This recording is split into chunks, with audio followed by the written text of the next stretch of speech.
Rashford zigzag out. What do you mean Rashford is out? That's what you said last week. But didn't you see the way they play against Liverpool? What changed? Do they deserve to be there? I don't know.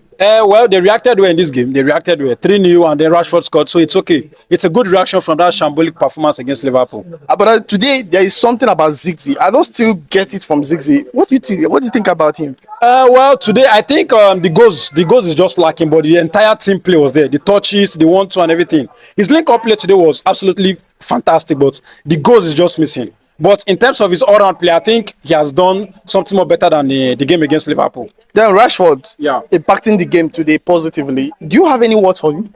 well, I wouldn't say he impacted the game positively. I just think he did better than what he played against Liverpool. You understand?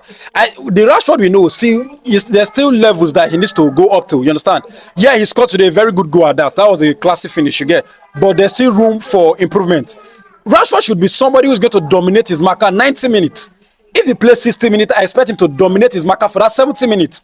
He shouldn't be waiting for instances to go. No. Every single time you're on the ball, be a threat. Be a threat every single time. Look at Ammad. Every time he's on the ball, he's always a threat. That's what I expect from Marcus Rashford. All right, so your coach changed pattern today, playing Erik, Mino, and Bruno Fernandes. Do you have any words for them? Because last game it was Casemiro, Mino, and Bruno. Today it changed the entirety of the way they play and everything. So what can you say about the output of the midfield today?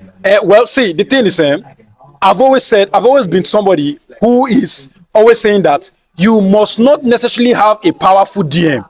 You need a good passer, precise passer in the midfield. Once you have them, the passes are quickly played and they are played to the right place. You know, Man City don't use a strong DM. What you just need is quick passers.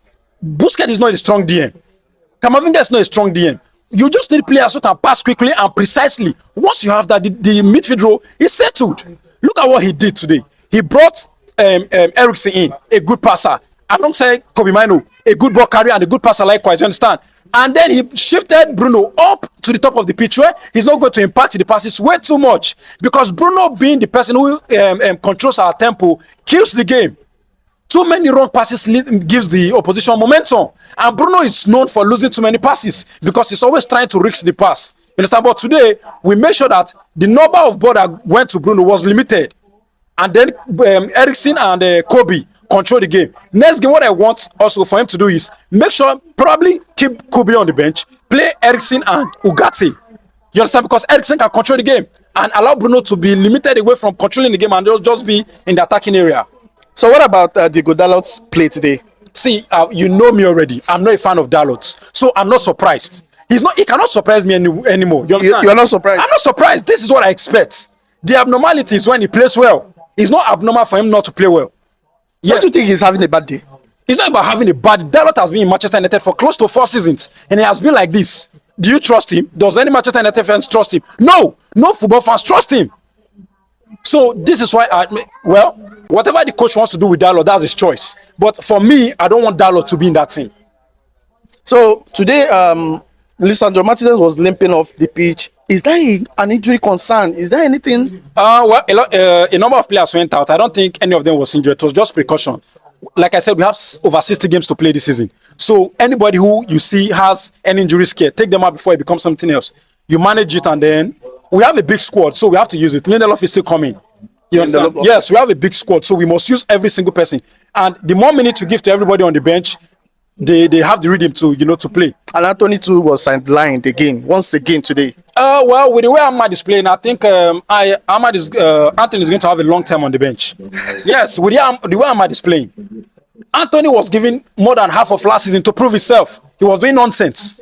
So with the way Ammad has started the season, I think every single one of us as a United fan is gunning for him. It's gunning for Ammad. Yeah. All right. So today I overheard you talking about the referee in this match. The officials not doing absolute job in the first, especially the first half. Coming into the second half, they tried their best, but you still didn't get it right with them. Well, the thing is, the officiating in the first half and some few minutes into the second half, I was not convinced. I was pretty much saying that the referee is being biased with the fouls that he was calling. Because I can't remember the last time he called a foul for United. It was always for Southampton. And that was why I felt like, no, this cannot be right. I saw a yellow card that was given to a player, and then a Manchester United player, a Southampton player did the same thing. He didn't card that guy. So, but anyway, we won the game. So away from whatever the referee did. All right, let's talk about the way Manchester United played today, considering the fact what they've been playing before. I think they played a better football today than the first game till today. So what can you say? What really impacted? Is it because of the Kobe Mino changing on the midfield? Kobe Mino, Eriksen, and Bruno. Okay, see, the thing is, if you watch our game against Brighton, against Fulham, and against what's it called, Liverpool, you will see that overall we don't have a bad game. What we have is just mistake here and there. Those mistakes are what the manager needs to go and tilt. Block those spaces where the errors is coming from. And the errors are coming from where? The build-up passes, or the passes for turnovers, or the passes for transition. These are the passes that we are not getting right. But Eriksen and Kobe Mino did a good job with those passes today. And because those passes, those errors were not there, we were comfortable in possession. And we created loads of chances. You understand? The finishing was not there. Ziggy, I think, missed a couple of goals. You understand? So it's just the errors that were limited today, and then we were good. And Bruno Fernandes' movement today on the pitch was limited too. Positional discipline. It's as if the coach has been listening to what I said. Make sure that Bruno Fernandes is positioned somewhere and told to stay there. The more you run around the pitch, you distort the structure of the team. Stay where the coach wants you to be so that everybody can know what their job is and do it. So Bruno, if you are playing 8, which is the second striker, stay there. Don't try to overrun yourself as if you're a tail. No. It destroys the shape of the team.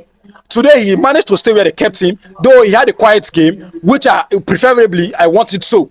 You understand? Because majority of his game is maybe 1 or 2 assists and then too many wrong passes. So today, few wrong passes and then he did very well with some couple of shots and all like that. So I'm okay. Wow, Kobe, wow, what a player. No, Kobe, forget. He's the standard. He's the standard for any under 21 player in Europe. He's the standard. Dribbling, passes, ball winning, that guy is on top. And even though he can manage the yellow card till the end of the game. That's how you know a player that is going to the very top. That's how you know him. A player that is going to the very top, that's how you know them. A yellow card in the first half, I think, and then he kept it through the second half down to 96 minutes. No, Kobe is top notch. All right, so what's the final thought of the game? Well, I think overall play we are good, but we need to work on our goal scoring. We can't score 2 goals in the first half and then miss all of the chances we got in the second half and just score 1. You get? So I think a good scoring Manchester United side will leave this game with nothing less than 5 goals, which is what we deserve. So we need to go work on our goal scoring and then more what we like call urgency in our build-up. Once we get the urgency right, get the goal scoring right, the league is close to us. All right, thank you so much for your time. Yeah. Thank you.